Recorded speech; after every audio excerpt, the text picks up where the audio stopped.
Привет, ребята! Сегодня мы с вами поговорим на очень важную тему. Это все, что связано с кредитом. Кредитные карточки, кредитные линии. И закончим мы с вами моим личным опытом приобретения автомобиля нового в кредит. Поехали!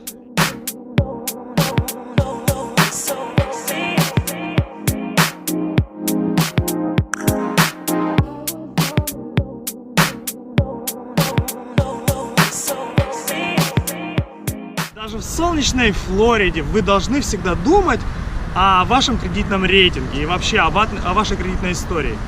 Я настоятельно рекомендую обязательно тем людям, которые только приехали в Америку, первым же делом, что вы можете сделать, даже если вы турист, даже если вы там еще не знаете, как вы будете тут оставаться, не будете, пойдите оформите себе кредитную карточку.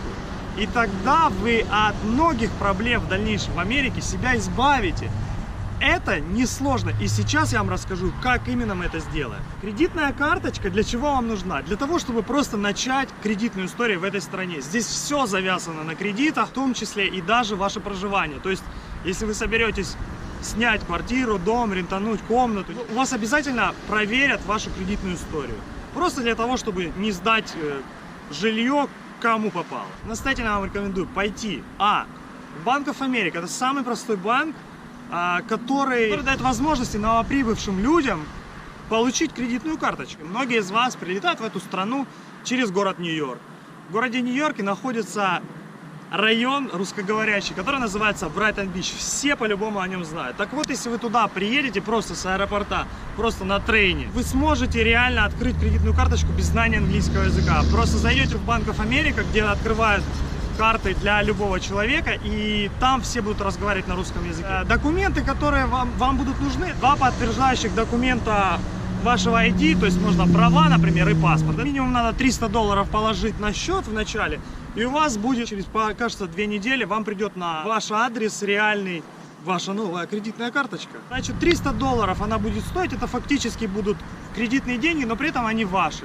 Это нужно для того, чтобы банк понял за определенное время, за год обычно, ну там 9 месяцев, 11 месяцев, у кого как вы пользуетесь вообще кредитами? Нормально, вы адекватный человек, неадекватный, возвращаете, не возвращаете, хотя это будут ваши деньги. И после этого они примут решение вам дать нормальную карту. Теперь попытаемся объяснить сам смысл ее. Значит, после того, как вы ее открыли, у вас пойдет ваша кредитная история в этой стране. Все банки общаются между собой, и если вы перестанете платить в одном, или какая-то проблема будет в одном, то все об этом узнают. Для этого, для легкости общения с людьми и для легкости понимания большинства людей, что такое кредитная история, придумана, по сути, и кредит скор. Это поинты, которые, ну, условно говоря, какой-то график, по которому вы можете понять, вы вообще классный чувак или нет. Когда приходит период, примерно около года, что вам возвращают ваши деньги с кредитной карточки, которую вы сразу положили в директ депозит, так называемый, вам уже конкретно банк ваш его деньги дает. В моем случае, мне дали $1100 сразу. Вот просто можно пойти было и потратить на что угодно. Кредит скор — это, скажем так, показатель, насколько вы классный человек в плане кредитов, насколько вы ответственный. В среднем в Америке, ну, у людей условно там от 650 до 800. Ну, нормальный обычный приезжий может, в принципе, рассчитывать на 730, 720. Ну, все зависит от вашей адекватности. Если вы вовремя его погашаете, какие-то у вас есть постоянные движения по счету, все будет классно, и у вас будет кредит-скор хороший. Конечно же, очень важно, чтобы у вас уже был к тому моменту, когда уже вы что-то серьезное захотели взять, обязательно иметь уже Social Security Number. Потому что при наличии его в любом месте могут проверить вашу ситуацию, вашу историю и так далее, без всяких дополнительных моментов. Но даже без Social Security Number вы, в принципе, все так же можете серьезный кредит взять на ту же машину, на, допустим, бэушную, но с очень серьезным процентом, намного большим, чем если бы у вас был Social Security. В Америке без машины никак. И очень часто наши люди приезжают сюда, не имея особо денег. Есть отличный вариант приобрести машину в кредит. И все подводные камни покупки машины в кредит я вам попытаюсь рассказать. Есть 2 варианта. У вас еще маленькая кредитная история и нет соушала.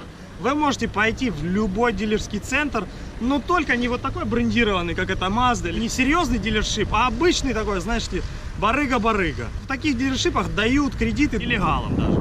То есть у кого просто есть кредитная карточка, которая вам что-то может показать, что он как-то деньги зарабатывает, какие-то у него поступления есть, в принципе, вам даже там с небольшим достаточно, ну, условно, 2000 долларов, если у вас есть, вы можете купить какую-то машину, ну, там, до десятки, например. Приготовьтесь к тому, что там обязательно вас и надурят в плане того, что вам вместо машины стоимостью там 10 тысяч, у вас со всеми делами набежит просто там 15. И процент ваш будет, ну, не меньше 20. Это реально трэша. Приготовьтесь, что в подобных автосалонах на вас будут давить, на вас будут стараться, чтобы вы что-то подписали раньше времени. И достаточно не американский сервис. То есть это будет люди очень похожие на гангстеров каких-то, которые будут стараться вас заставить практически взять этот кредит. Как правило, заставляют именно потому, что они видят вашу беспомощность, у вас плохой английский, и то, что вам, например, обязательно нужна машина, они это как бы чувствуют эту кровь и начинают ее пить. Будьте осторожны, реально можно иногда, ну, настолько плохие условия себе сделать, что просто капец. Возьмите с собой знакомых каких-то, которые разбираются и в машинах, и хотя бы английский знают, и в принципе проблем не будет. И теперь сейчас мы поговорим еще о кейсе, когда у вас как бы уже все хорошо. Есть social, есть работа. Конкретно сейчас я приведу пример моей ситуации. Я умудрился купить после 1,5 года нахождения в Америке вот такую Мазду с салона, новую, 2018 года, в принципе, достаточно недорогую японскую машину. Исходные данные. У меня был определенный down payment, у меня была определенная машина реально в ужасном состоянии, Hyundai Tucson, который плохо ехал. У меня умудрились в салоне, в принципе, даже дать за нее 1500 долларов. Вообще, в любых автосалонах в Америке обязательно торгуйтесь. К этому все привыкли, это нормально. Цена, которая стоит в автосалоне, это не конечная. Всегда можно пару тысяч долларов сбросить. Значит, в моем случае, моя машина стоила 24.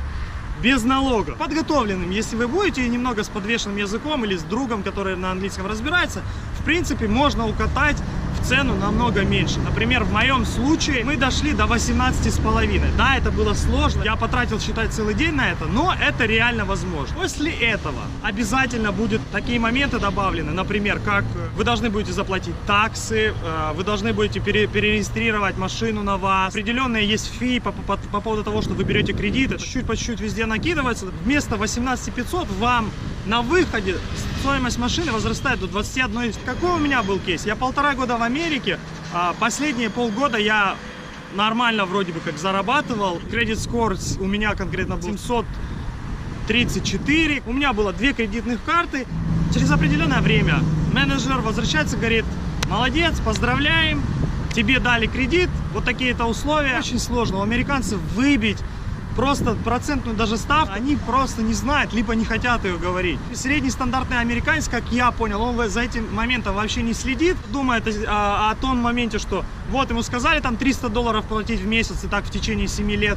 Он готов, он видит по своим деньгам, его устраивает, и все. Он не парится о том, что он, оказывается, за этот период, допустим, заплатит еще одну машину. Моя процентная ставка составила 11%. Хороший кредит на машину здесь считается где-то 5-4%. Банк не любит давать на короткие термины. То есть я понимал, что я могу платить больше. Я говорю, давайте хотя бы на 3 года, на 2, может быть, я смогу выплатить. Но банк говорит, не-не-не, в такой ситуации вам, скорее всего, не дадут. Возможно, это игра слов, возможно, так получилось конкретно со мной, возможно, не смог продавить их. Пришлось взять на 5 лет. Выходит так, что я взял в районе там 14 тысяч долларов, и вот за вот это все мне надо было 5 лет платить около 300 долларов, 290, если быть точным. Через полгода в моем контракте так прописано, вполне я могу перейти спокойно к любому другому банку и перекредитоваться.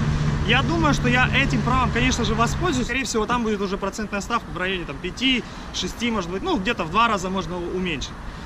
Но это не всегда можно сделать сразу, какой-то период обычно нужно подождать, потому что из-за этого может упасть ваш кредитный рейтинг. Опасайтесь этого момента и сразу не спрыгивайте, хотя вот у нас теперь на 5 лет навешена кабала, около 300 долларов нужно будет платить за конкретно машину. Помимо всего прочего, у нас во Флориде одни из самых дорогих страховок в Америке. Моя страховка на эту машину выходит аж 260 долларов в месяц. Это, конечно, сумасшедшие деньги, в Украине никогда такого не было, но... Блин, здесь так. Какие подводные камни еще вам могут встретиться? Я был не в одном салоне. Я объездил тогда 3 автосалона: Toyota, Subaru и Mazda. Во всех этих автосалонах я торговался. В автосалоне Subaru откровенно меня просто пытались лохануть. Обязательно следите за всеми циферками и постарайтесь взять кого-то с собой максимально грамотно, потому что обмануть, это реально там заточенные ребята, под продажу. Они даже в машинах мало разбираются. Это не реально идеальные продажники. И поэтому они стараются работать в плане заговорить вас, делать так, чтобы вы чувствовали себя, там, знаете, как взять за руку, там, поздравить с покупкой. Цыгане, они так же само работают. В принципе, любые продажники, они так же само работают. Зря ничего не подписывайте. Подписывайте только тогда, когда вы реально совсем уже ознакомились. Сам процесс покупки занимает примерно, наверное, около часов 5. Вам моют машину, вам ее заправляют, много документов вы подписываете все у разных людей, кредитные, некредитные, просто гарантийные. То есть вы обойдете кучу людей внутри, но при этом, что круто, вы сразу выезжаете на машине уже домой. То есть если вы в 12 дня приехали, то в 7 вечера вы по-любому будете дома уже на новой тачке, с номерами, с регистрацией, со всем. И это очень круто. Еще один важный, наверное, момент в этом всем деле, это, конечно же, возможность впоследствии приобрести что-то более серьезное. Да? После карточек вы берете себе еще одну карточку, а после, там, условно, 2 карточек кредитных, конечно же, можете уже приобрести машину, а через определенное время, если вы машину можете тянуть, то впоследствии вы можете приобрести что-нибудь типа такого дома. Ну, либо такого. Основной смысл в кредитах в Америке, это, конечно же, закончить это все дело покупкой недвижимости. Кто вас не заставляет играть в эти игры или брать кредиты, но, по крайней мере, у вас есть такая возможность, почему бы ей не воспользоваться? В общем, ребята, я постарался рассказать вам лично свой кейс своей покупки машины. Ничего не бойтесь. Кредит вам обязательно, если вы способны его оплатить в Америке, вам его дадут. Даже если вы не способны, скорее всего, тоже. Не парьтесь. Если что, задавайте вопросы в комментариях, я буду рад вас услышать. Увидимся. Ну и как всегда, подписывайтесь на мой канал, ставьте лайки, ведь вы видите, я ценю ваше время.